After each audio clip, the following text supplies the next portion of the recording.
Welcome back friends to the GS platform YouTube channel. दोस्तों आज है 1 अप्रैल और 1 अप्रैल की करंट अफेयर में जितने भी इंपॉर्टेंट क्वेश्चन बनेंगे इस वीडियो में हम लोग देखेंगे। और अगर आप इस चैनल पर नए हैं तो चैनल को इस तरह से सब्सक्राइब कर लीजिए और पास वाले बेल आइकन को प्रेस कर दीजिए जिससे आपको नई वीडियो का नोटिफिकेशन मिलता रहे। और अगर आप आज की वीडियो की पीडीएफ को डाउनलोड करना चाहते हैं तो इस वीडियो के डिस्क्रिप्शन बॉक्स में जाइए और वहाँ पर पीडीएफ लिंक पर क्लिक करके उसको डाउनलोड कर सकते हैं।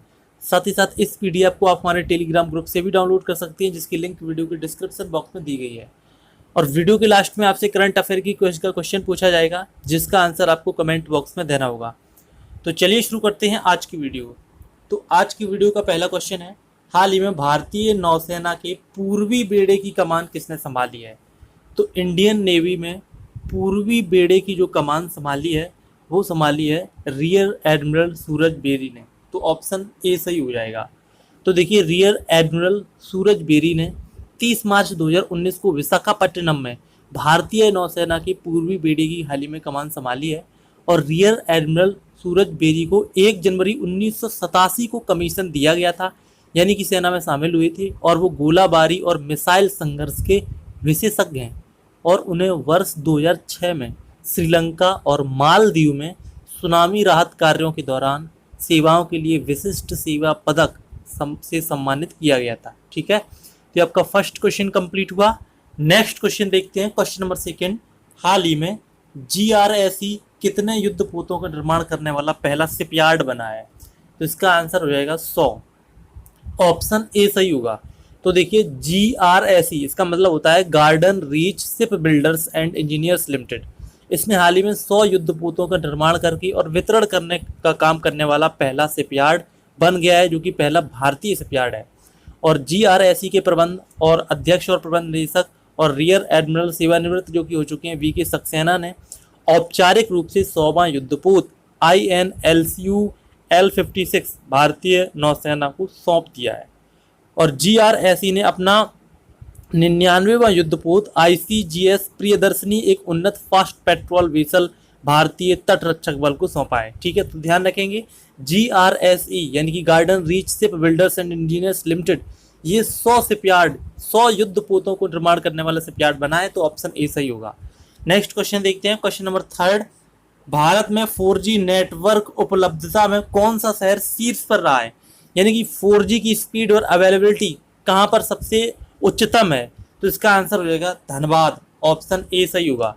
तो देखिए, 4G की उपलब्धता के लिए ओपन सिग्नल के माप के अनुसार धनबाद को 95.3% अंक मिले हैं, जो भारत के 50 शहरों में 95% अंक प्राप्त करने वाले केवल 2 शहरों में से एक बना है। और दूसरा शहर रांची था जिसने 4G उपलब्धता में 95% अंक प्राप्त किए हैं, जबकि धनबाद ने 95.3%।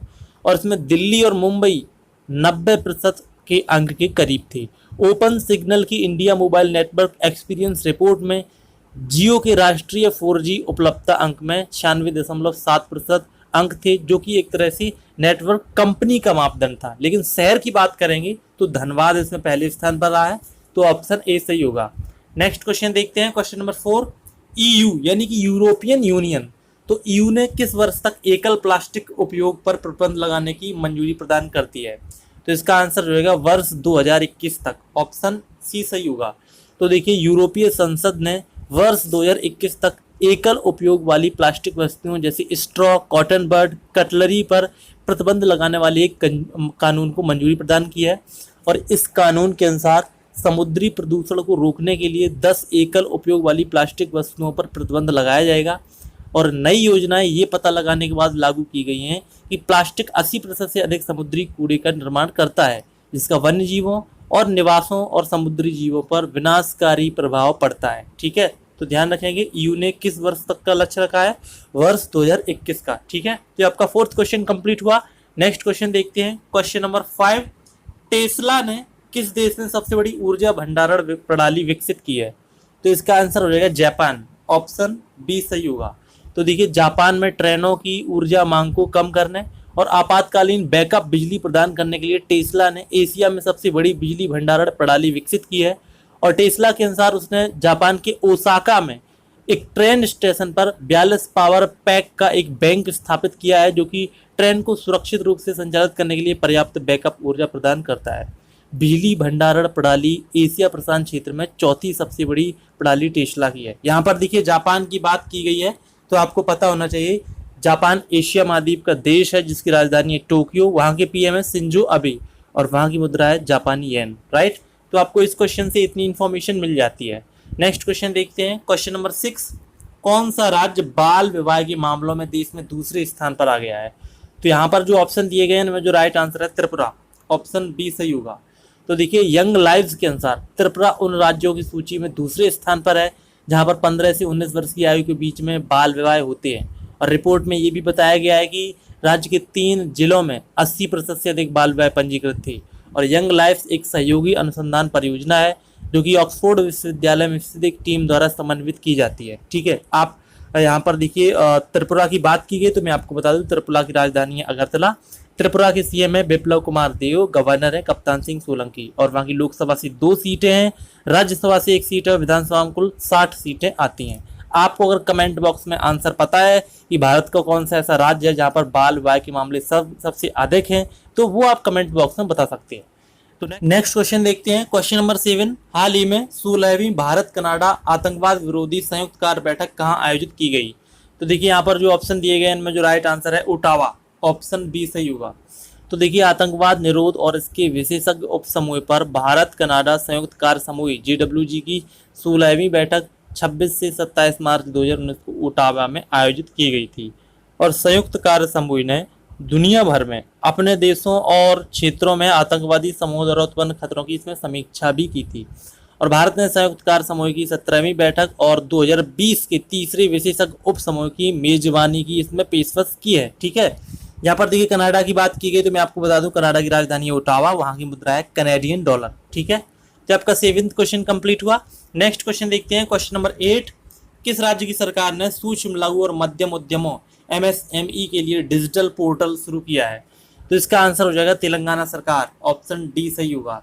तो देखिए तेलंगाना सरकार द्वारा हाल ही में Telangana state global linker TSMSME global लिंकर.com नामक एक डिजिटल पोर्टल शुरू किया है।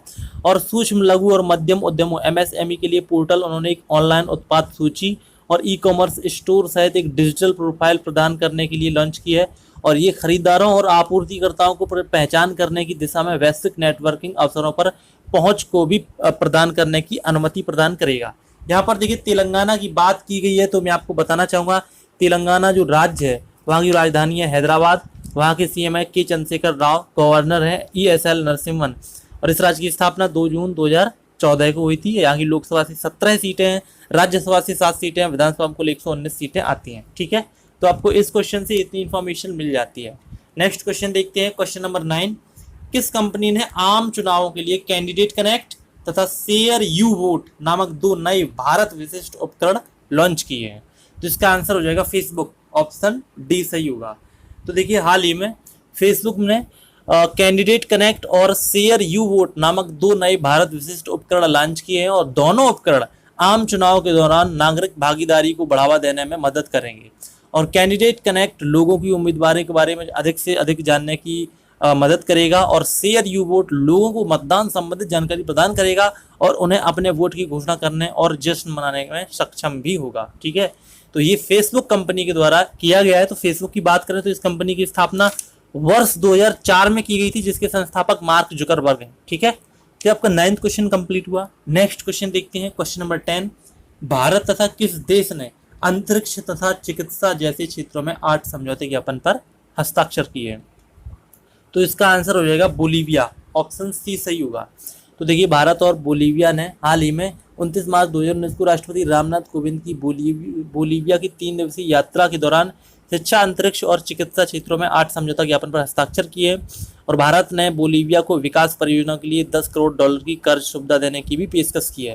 और अपनी यात्रा के दौरान राष्ट्रपति रामनाथ कोविंद को सांता क्रूज में बोलीविया के राष्ट्रपति इवो मोरालेस के द्वारा बोलीविया के सर्वोच्च राजकीय सम्मान कैंडोज डे लॉन्स एंडीज NL कॉलर से भी सम्मानित किया गया है। ठीक है, मैं आपको बताना चाहूँगा कि राष्ट्रपति रामनाथ कोविंद 25 मार्च से 4 अप्रैल 2019 तक क्रोएशिया, बोलीविया और चिली देशों की 3 देशों की यात्रा पर है। ठीक है, तो आपका 10वां क्वेश्चन कंप्लीट हुआ।